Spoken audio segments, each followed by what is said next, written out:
Самый полезный сироп от кашля, от вирусов и бактерий. Мед. Наливаем его в баночку. Имбирь уже нашинковала.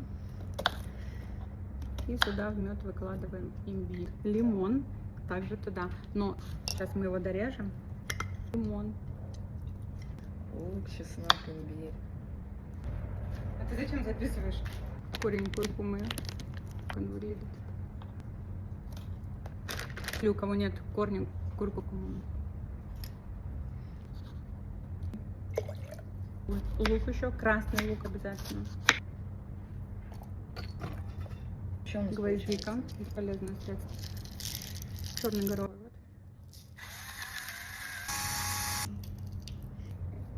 Вот. Чеснок — противовоспалительное средство. От простуды и вируса. Пейте эту смесь часто, чтобы у вас не болело горло, не было кашля. Иммунитет будет самым крепким. Добавляем Корицу.